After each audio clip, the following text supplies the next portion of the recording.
What is up, guys? It's Jabari on the beat here, and today on episode 2 of How I Made, I'm going to be showing you guys how I made 2KBABY Mad. Really successful song. Can't wait to break this one down for you guys. One of my personal favorites as well. But before I get into that and show you guys all the nitty gritty like you guys want, please like, comment, and subscribe on this video. It means a lot to me. Also lets me know to keep going, and I'm trying to share my gifts with the world. 2KBABY Mad. The beat wasn't too crazy. I know you guys always thinking like, dang, this guy always says the beats aren't too crazy, but they sound crazy. In retrospect, the beats weren't too crazy. In fact, this beat was changed a lot. I'm not gonna say a lot. It was changed a good amount. I want to say in the final product, some parts were cut out. There was an outro added. 808s were changed, stuff like that. But I'm gonna show you guys the base of the beat. And it starts here with this little old loop. Shout out to my guy VVS Melody. Once again, I decided to make this episode 2 because he also sent the loop for this song. VVS sent the loop, like 5 different parts, 6 different parts. You guys know the drill. I bounced this down into one consolidated little composure melody, dragged that into a new session, and I was just gonna mess with that whole like sound as opposed to like 5 to 6 different parts. I did this because I wanted to get straight to the point. Beats aren't like an orchestra piece. You kind of want to get to it. The beat is only going to be like 2 to 3 minutes, so you don't want to have too many different working parts, confuse the artist, make them not want to use the beat. So yeah, I'm gonna let you guys hear the original melody before I put my little effects and stuff on it. This is the original melody VVS sent.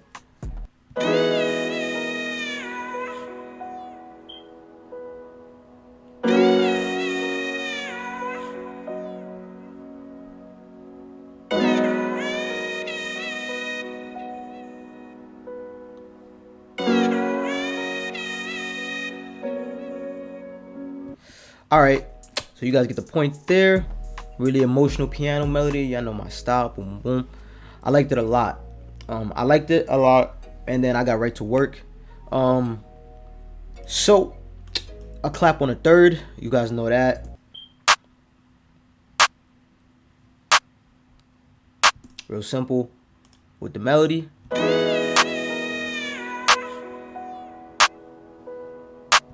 Alright, cool. Hi-hats.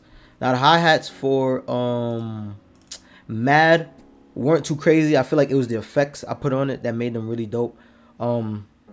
This is when I again first started experimenting and trying to do different things that would give me my own sound. So I hope you guys don't steal it, but if you guys want to steal it, just at least shout me out or something. Be like, yo, I got this from Jabari. The hi-hat pattern wasn't too crazy. As you guys see, I didn't even mess with the velocities a lot. But I'm gonna let you guys hear that.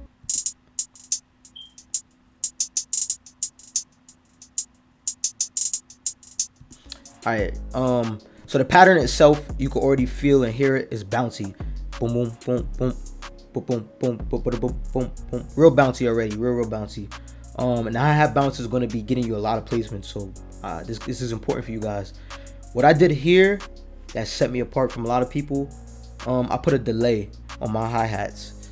I can't show you guys like, of course, my specific hi-hat, my hi-hat delay thing, because I kind of made my own custom one. But I put a delay on my hi-hats just to fill up some space in the beat.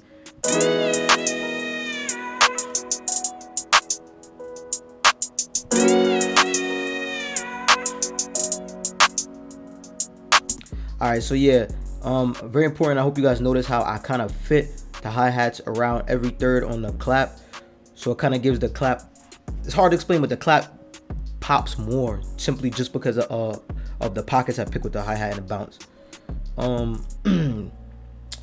So yeah, next part, real simple.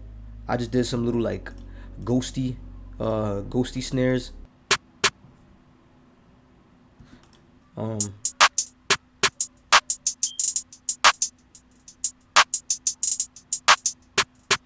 Alright, cool. Ghost snare. Yeah, I know the purpose of those. Fill out space. Moving right along. I put an open hat just before the claps, just to give it a little bit more life. I didn't use the same open hat I usually use. I actually use a different one.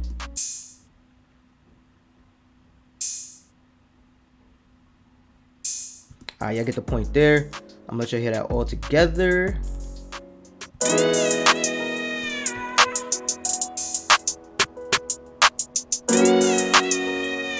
So yeah, at this point, everything I've done in this beat is creating a crazy bounce. If you listen to where I put the open hats, is just before the claps, and that in addition to that hi-hats gives that whole little like bouncy. And I feel like that's the most important part. So yeah, open hats contributed a lot to the bounce. And then the last part of all of this, I just put another ghost snare. Earlier, 2 different tones. This ghost snare has a whole different tone than the other one you guys heard earlier, and I did that again just to fill out space.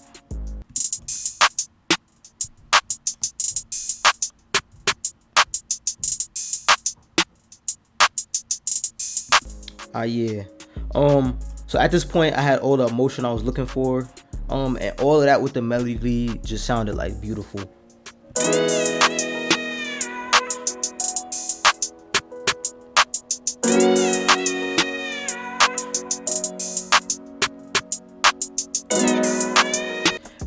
I just took off halftime going in to the pre-hook just to build up like a different transition, like give it a sense of transition. Yep, right there. Transition effect. It gives it a whole different feeling. We can move right along into the hook. This is where things start to get a little bit different. I added a few different perks for the hook again to add up some space.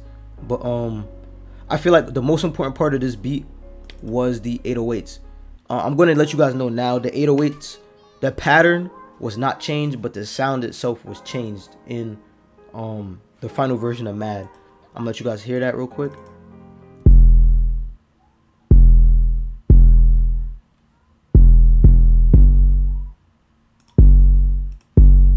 Wow.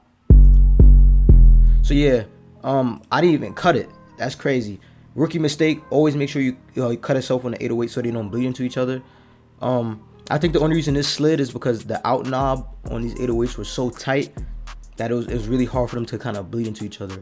But that was 808 pattern. It was real simple. I didn't do no crazy up and downs. It just went E to F sharp.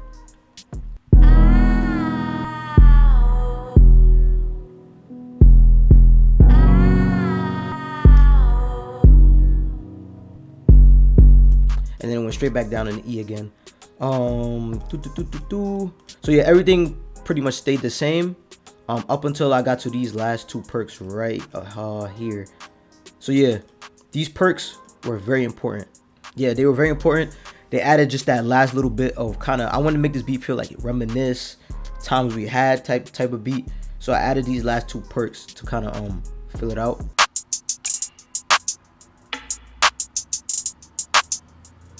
So yeah, I know they sound weird timing wise right now, but when you hear it with the rest of the sounds, it sounds crazy.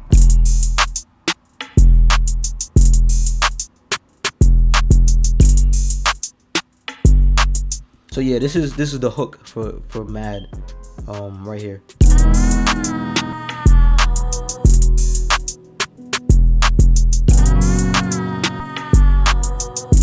Surprisingly enough for this beat, I did not bring in the kicks as soon as the hook started. I actually brought them in for the second half of the hook, which is crazy. I'm gonna let you guys, I think I made a hit on every 808. Yeah, I made a hit on every 808. I'm gonna let you guys hear that.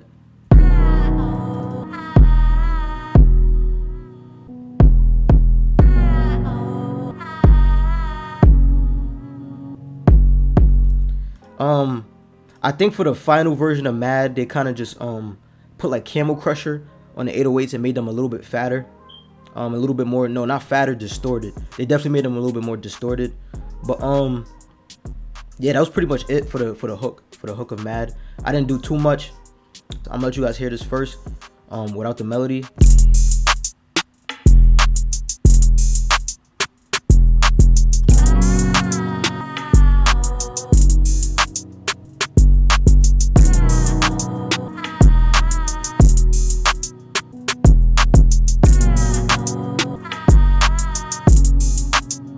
All right, cool. So yeah, that was the hook of Mad. Super fire, man. I used to be a sad cat, you know that. But up until this point, like everything I had done in the beat was kept flows super duper well. And then I decided for like the verse to switch it up a little bit and just put a synth bass.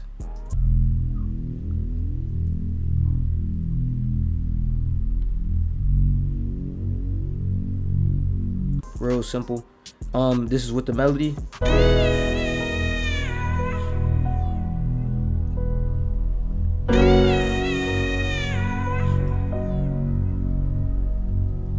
For this part, for the verse, I did not want to do put halftime in. I wanted to actually only put halftime on the hook, just to signify like the hook is something different. So for the verse, I didn't do any build up at all. I just brought the kicks and the 808s and all the sounds right back in.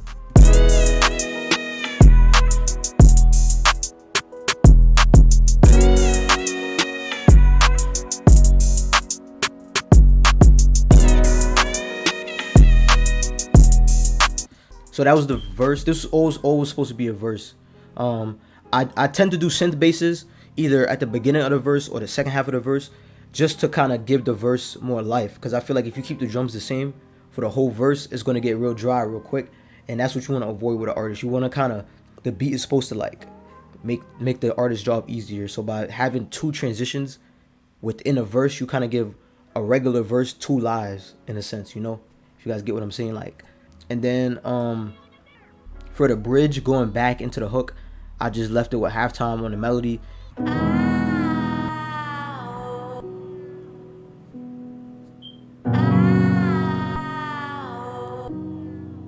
That little bridge just carried it right back into the hook. 2K did his thing again. Boom, boom, boom. And then if you listen to the actual song, the parts where he has synth bass allows him to be more melodic and sing. And then the parts where there's no synth bass and just the hard hitting 808s and drums, he raps. And that was the exact intention. So having them two different parts for the verse is just perfect. It gives that artist a lot of space to just go crazy and do different things and make a song that would sound average, sound amazing. Yeah, that was really all the elements to Mad. It wasn't a crazy beat, and then at the end, you'll hear a crazy outro. Like 2K's manager added a crazy outro with pianos and like a whole bunch of harps and all that. And I feel like honestly the beat needed that a lot, low key. Just because up until that point the song was such a good mellow story about heartbreak, family, broken homes, you know, things like that. Just to have that outro with the piano was perfect. It was really perfect. And I did not forget our tags on this beat. Thank you so much. I didn't forget no tags on this one. So you'll definitely hear me and VVS tags ring out at the very beginning. But yeah, some key takeaways for this beat. Again, just the pockets, really picking the right pockets. And then there's little tricks and things that you guys can do that just add so much to beats and fill out space. Like the perks that I did here, delays on the hats, little things like that, open hats earlier just before claps. Things like that really just space out the beat a lot and give it the life that it really needs to be a full song, you know. But yeah, guys, thank you so much. That was this is how I made the beat for 2KBABY Mad. One of my best beats, definitely for sure. The song did really well. I'm real grateful for the plays that was made to put this together. The beat itself was made in March, but the song itself didn't come out until like last month, September, which is crazy. So guys, hold on to all your beats. Don't let go of none of them. You never know what's going to get placed. Just be confident. It could be beats from last year, 2 years ago, this year, a few months ago. You never know. Keep all your beats close. Keep sending out. Thank you guys for tuning in. Again, please like, comment, and subscribe. You know I like that. I appreciate all the support I've been getting for this series. Thank you guys again. This was episode 2 of How I Made, and this is How I Made Mad by 2KBABY. Thank you guys so much.